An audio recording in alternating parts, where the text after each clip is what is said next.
प्रियो, क्या आपने कभी सोचा है कि सुबह 3 बजे की प्रार्थना का क्या रहस्य हो सकता है? आज की इस वीडियो में हम इस रहस्यमय समय के बारे में बात करने वाले हैं जो बाइबल में छिपा हुआ है, जिसे केवल 1% लोग ही जानते हैं। प्रियो, मैं आपको बताना चाहता हूं कि सुबह 3 बजे की प्रार्थना न केवल आत्मिक विकास के लिए महत्वपूर्ण है, बल्कि इसका समय और अर्थ संसार की सृष्टि से जुड़ा हुआ है। तो प्रियो, आखिर में हमने सुबह 3 बजे की रहस्यमय प्रार्थना भी बताई है, जिसे आप सुबह नींद खुलने के बाद 3 से 5 बजे के बीच दोहरा सकते हैं। तो वीडियो बिना स्किप किए आखिर तक देखिए और इस वीडियो को लाइक जरूर कीजिए। तो चलिए वीडियो को शुरू करते हैं। सबसे पहले हम बाइबल के माध्यम से जानेंगे कि सुबह 3 बजे की प्रार्थना का ऐतिहासिक और धार्मिक रहस्य क्या है। बाइबल में विभिन्न समयों का उल्लेख किया गया है जो प्रार्थना के लिए विशेष रूप से महत्वपूर्ण माने जाते हैं, परंतु सुबह 3 बजे का समय प्रार्थना के लिए सबसे खास माना जाता है। सुबह 3 बजे का समय अक्सर परमेश्वर की उपस्थिति के लिए माने जाने वाले समयों में से एक है। इसी समय पर परमेश्वर या उनके स्वर्गदूत हमें दर्शन देते हैं। बाइबल में कई घटनाएं हैं जो इस समय के आसपास घटित हुई हैं, जैसे कि परमेश्वर के द्वारा विशेष निर्देश और विजन प्रदान करना। प्रियो, जब याकूब का मल्ल युद्ध परमेश्वर के दूत के साथ हो रहा था, वह समय भी सुबह के 3 बजे के आसपास का था। जैसे कि आपने उत्पत्ति 32 वचन 22 और 32 में पढ़ा होगा कि याकूब ने रात भर परमेश्वर के एक दूत के साथ संघर्ष किया। यह घटना सुबह 3 बजे के आसपास समाप्त हुई और याकूब का नाम इस्राएल रखा गया, जिसका अर्थ है परमेश्वर के साथ संघर्ष करने वाला। सुबह 3 बजे के आसपास हुई इस मुठभेड़ के बाद याकूब का और उसके परिवार का पूरा जीवन ही बदल गया, सिर्फ सुबह 3 बजे हुई इस मुठभेड़ की वजह से। प्रियो, ये जो 3 बजे का समय है, इस समय को रात का तीसरा पहर माना जाता है। बाइबल में इसे एक महत्वपूर्ण समय के रूप में देखा जाता है जब लोग प्रार्थना और आराधना में होते हैं। यह वह समय है जब अंधकार अपने चरम पर होता है और सुबह की रोशनी का आगमन होता है। यह समय वास्तव में आत्मनिरीक्षण और आध्यात्मिक जागरूकता का होता है। यह वह समय है जब हम अपने भीतर की शांति और ईश्वर के साथ एक गहरा संबंध महसूस कर सकते हैं और परमेश्वर के द्वारा सब कुछ हासिल कर सकते हैं। वैसे ही पौलुस और सीलास का जेल से छूटने का समय भी 3 बजे के आसपास का था। जैसे कि आपने प्रेरितों 16 वचन 25 और 34 में पढ़ा होगा कि पौलुस और सीलास आधी रात के बाद जेल में प्रार्थना और स्तुति कर रहे थे। तभी एक भूकंप आया और उनके बंधन टूट गए।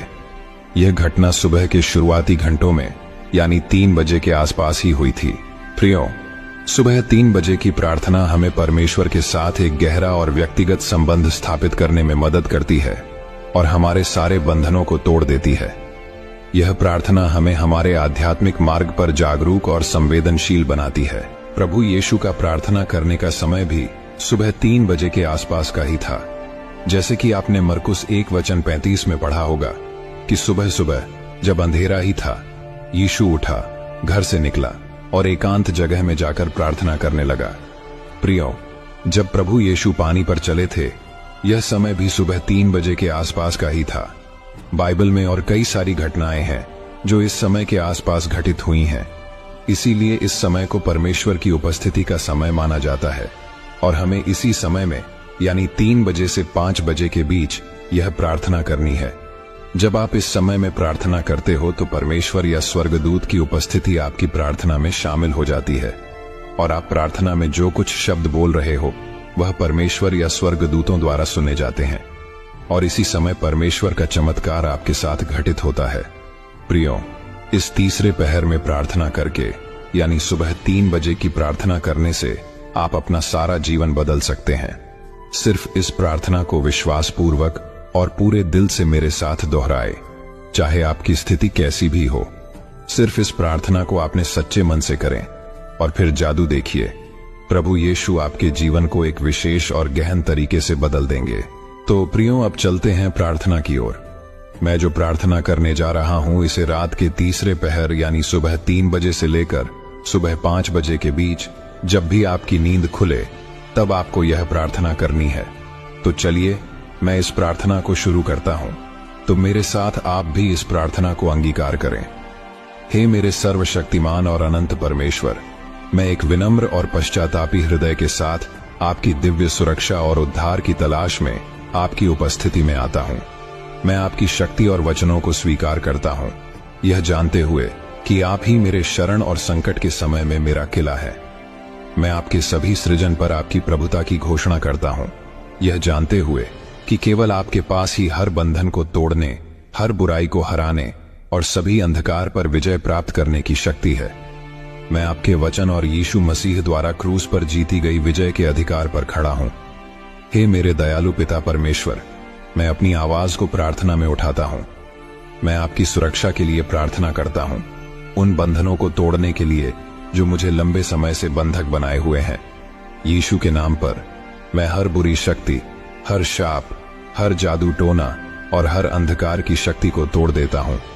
मैं अपने रक्त रेखा के माध्यम से नीचे आए हर पीढ़ीगत शाप को तोड़ देता हूं और अस्वीकार करता हूं। मैं घोषणा करता हूं कि यीशु के रक्त की शक्ति मुझे अतीत के बंधनों से मुक्त करती है।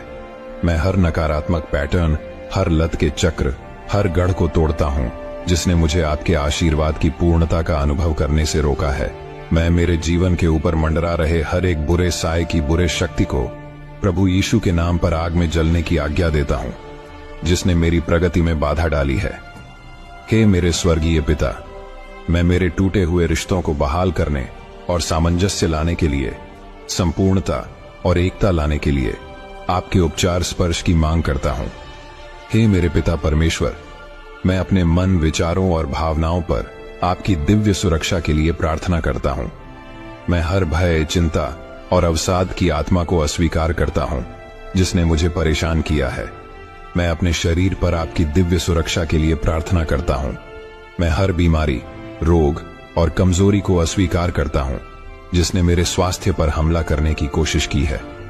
हे स्वर्गीय पिता, मैं अपने जीवन के हर क्षेत्र में आपकी दिव्य प्रावधान और प्रचुरता के लिए प्रार्थना करता हूं। मैं घोषणा करता हूं कि आप मेरे प्रदाता हैं और आप अपनी महिमा में अपने धन के अनुसार मेरी सभी आवश्यकताओं को पूरा करते हैं। मैं गरीबी और अभाव की आत्मा को अस्वीकार करता हूं और समृद्धि और प्रचुरता की आत्मा को जारी करता हूं। मैं अपने हर निर्णय में आपकी दिव्य बुद्धि और विवेक के लिए प्रार्थना करता हूं। प्रभु, मुझे अपने आत्मा द्वारा मार्गदर्शित करें ताकि मैं धर्म के पथों में चल सकूं। मुझे धोखाधड़ी से बचाएं और मुझे सभी सत्य में ले जाएं। मुझे जीवन की चुनौतियों को नेविगेट करने के लिए समझ और स्पष्टता प्रदान करें। मेरे आध्यात्मिक आंखों को खोलें ताकि मैं दुश्मन के छिपे हुए जाल और फंदों को देख सकूं और उन्हें टालने के लिए मुझे बुद्धि दें। हे स्वर्गीय पिता, मुझे आत्मिक हमलों और दुश्मन की योजनाओं से बचाएं। मेरे विश्वास को मजबूत करें, आपके वचन से मेरी समझ को गहरा करें और मुझे अपने पवित्र आत्मा से भरें। मुझे झूठे सिद्धांतों और शिक्षाओं से बचाएं जो आपके सत्य को विकृत करने का प्रयास करते हैं। मुझे एक ऐसा जीवन जीने के लिए सशक्त करें जो आपको प्रसन्न करे, आपके नाम का सम्मान करे। हे पिता परमेश्वर, मैं मेरा सारा जीवन आपके हाथ में सौंपता हूं और प्रार्थना यीशु के नाम से करता हूं। आमीन। प्रियो, इस प्रार्थना को पूरे मन से अंगीकार करें और आपकी नींद जब भी सुबह 3 बजे से लेकर सुबह 5 बजे के बीच खुलती है, तब इस शक्तिशाली प्रार्थना को जरूर कीजिए। यदि आपको वीडियो पसंद आया हो तो वीडियो को लाइक करें। यदि आप भी प्रभु यीशु और उनके वचनों पर पूरे मन से विश्वास करते हो तो कमेंट में आमीन टाइप जरूर करें। प्रभु आप सभी को आशीष दें। आमीन।